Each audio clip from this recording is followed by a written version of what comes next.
Assalamualaikum warahmatullahi wabarakatuh. Selamat siang Sobat Aswaja. Semoga kita senantiasa dalam lindungan Allah Subhanahu wa taala dan semoga kita selalu diberi kesehatan olehnya. Oke, langsung saja. Pada kesempatan kali ini saya akan membahas mengenai istinja.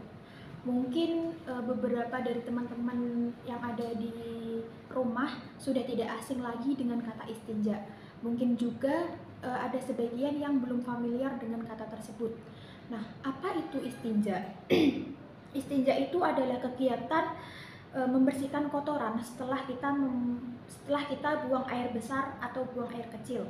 Nah, di dalam kitab Fathul Qorib disebutkan najautu asyai'a ay qata'tuhu, yang artinya saya memotong sesuatu.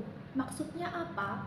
Orang yang melakukan istinja itu seolah-olah orang itu memotong kotorannya sendiri dengan cara beristinja. Nah, kita sebagai umat muslim, kita sebagai umat Islam, pastinya kita setiap saat kita melakukan yang namanya ibadah seperti sholat, mengaji, dan lain-lain. Nah, tentunya syarat sahnya sholat itu kita harus suci badan, suci tempat, maupun suci pakaian.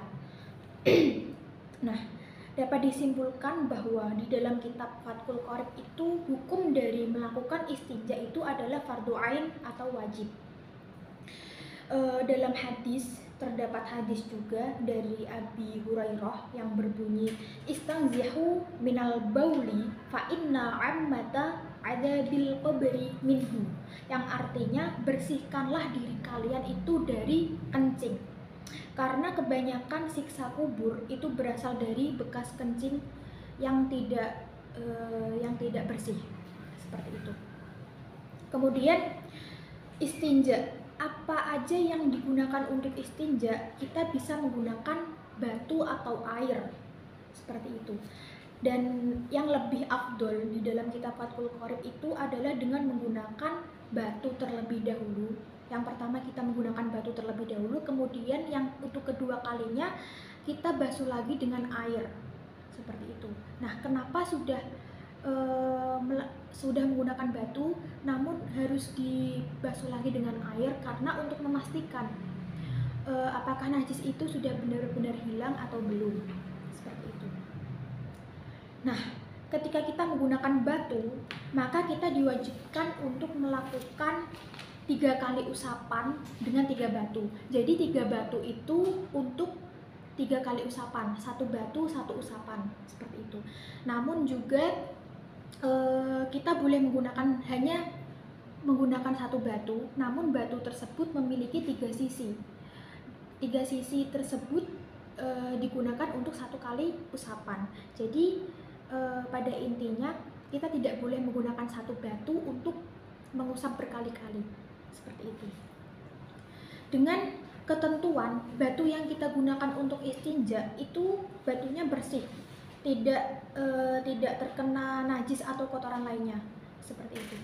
Intinya itu batunya itu kasat, tidak ada kotoran misal tanah atau lain-lain. Kemudian kita juga dapat melakukan istinja itu hanya menggunakan air. Juga ketentuannya air itu harus bersih. Kemudian yang lebih diutamakan ketika kita mau memilih melakukan istinja dengan menggunakan batu atau air, itu lebih utamanya kita menggunakan air, karena air adalah cairan yang bisa menghilangkan najis atau bekas kotoran.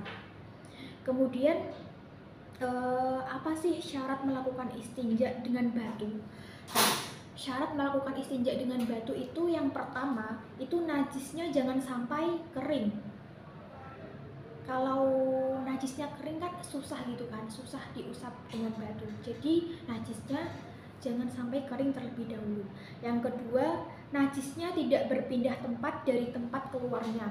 Jadi najisnya tidak berceceran dari tempat keluarnya najis tersebut, seperti itu. Kemudian tidak terkena oleh najis lainnya, tidak bercampur atau tidak terkena dengan najis lainnya.